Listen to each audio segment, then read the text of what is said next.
కురబలకు ఇచ్చిన హామీలు ఏమయ్యాయో ముఖ్యమంత్రి చంద్రబాబు సమాధానం చెప్పాలని అనంతపురం జిల్లా వైసీపీ నాయకులు డిమాండ్ చేశారు. అనంతపురం జిల్లాలో జరిగిన రాష్ట్ర స్థాయి కనకదాసు జయంతి వేడుకల్లో మాజీ మంత్రి శంకర్ నారాయణ, మాజీ ఎంపీ గోరంట్ల మాధవ్, శివబాల ఇతర నాయకులు పాల్గొన్నారు. ఓల్డ్ టౌన్లోని కనకదాసు విగ్రహానికి పూలమాలలు వేసి ఘనంగా నివాళులర్పించారు.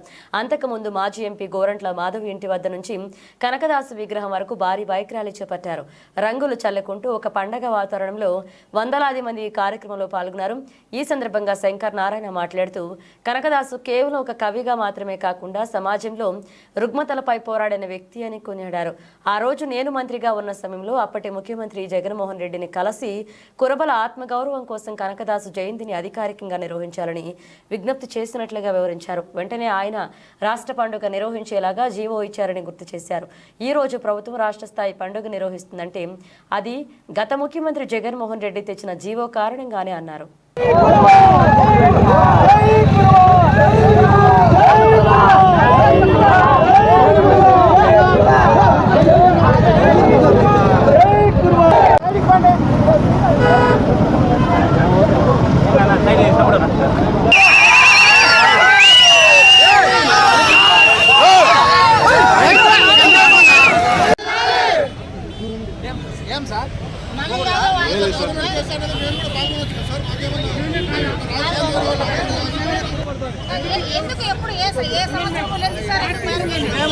మా ప్రభుత్వ హయాంలో మేము మంత్రిగా ఉన్నప్పుడు ఆహ్వానించిన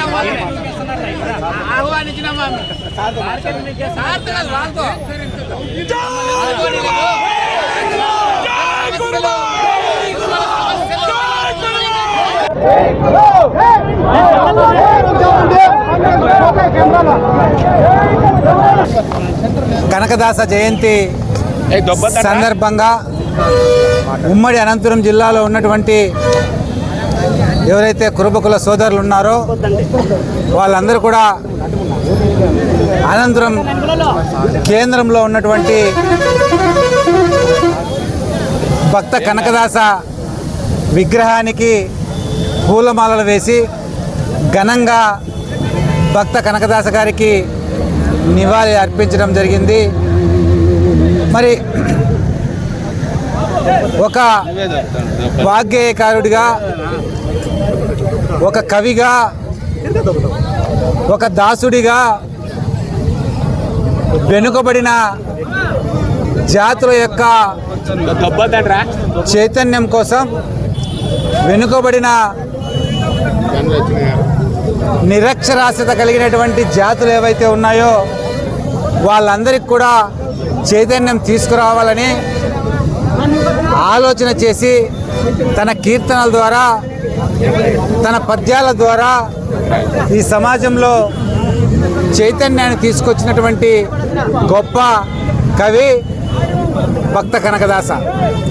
మరి ఈయన కర్ణాటక ప్రాంతంలో పుట్టి మరి కర్ణాటక ప్రాంతంలోనే మరి సంచరించి మరి ఎవరైతే మరి ఉడిపిలో ఉన్నటువంటి శ్రీకృష్ణ దేవాలయంలోకి ఆయన అనుమతిని నిరాకరించారో మరి అప్పుడు ఆయన ఆ శ్రీకృష్ణ దేవాలయం వెనక వైపున ఉన్నటువంటి మరి గోడ దగ్గర భజన చేస్తూ శ్రీకృష్ణుని ప్రసన్నం చేసుకున్నటువంటి మహనీయుడు, గొప్ప కవి, గొప్ప వాగ్గేయకారుడు భక్త కనకదాస.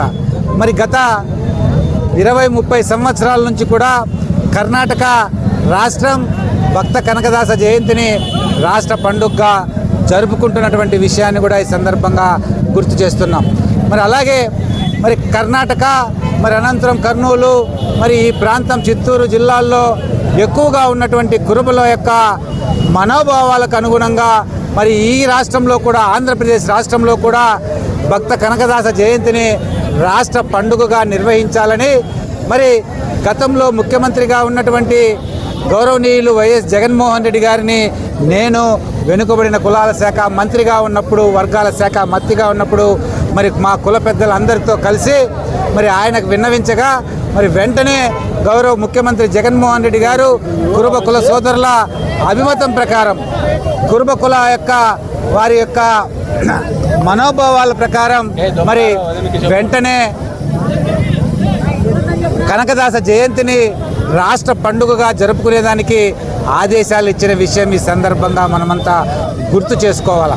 మరి వెనుకబడిన కులాలను వెన్నెముక కులాలుగా, మరి బలహీన వర్గాల వాళ్ళను బలమైన వర్గాలుగా తీర్చిదిద్దడమే లక్ష్యంగా సాగినటువంటి జగన్మోహన్ రెడ్డి గారి పరిపాలన కూడా ఈ సందర్భంగా గుర్తు చేసుకోవాలి. ఎందుకంటే మరి ఎన్నో సంవత్సరాలుగా, ఎన్నో దశాబ్దాలుగా కురుబ కుల ఆరాధ్య దైవమైనటువంటి భక్త కనకదాస జయంతిని రాష్ట్ర పండుగగా నిర్వహించుకోవాలనుకునే కోరిక ఏదైతే ఉన్నదో, అభిమతం ఏదైతే కురుబ కులస్తులకు ఉన్నదో దాన్ని నెరవేర్చినందుకు గౌరవ పెద్దలు మాజీ ముఖ్యమంత్రి వర్యులు జగన్మోహన్ రెడ్డి గారికి సందర్భంగా ప్రత్యేకంగా కురుబ కుల సోదరులందరి తరఫున కూడా ధన్యవాదాలు తెలియజేసుకుంటున్నాం. మరి మా ప్రభుత్వం ఏదైతే రాష్ట్ర పండుగగా జరిపిందో దాన్ని ఈరోజు ఉన్నటువంటి పరిపాలకులు ఆనవాయితీగా చేసుకొని జరపడం కూడా చేస్తున్నారు. మరి మేమంతా కూడా ఈ సందర్భంగా ఒకటే, ఈ రాష్ట్రంలో ఉన్న ప్రజలందరికీ కూడా కనకదాస జయంతి సందర్భంగా మరి అందరికీ శుభాకాంక్షలు తెలియజేసుకుంటూ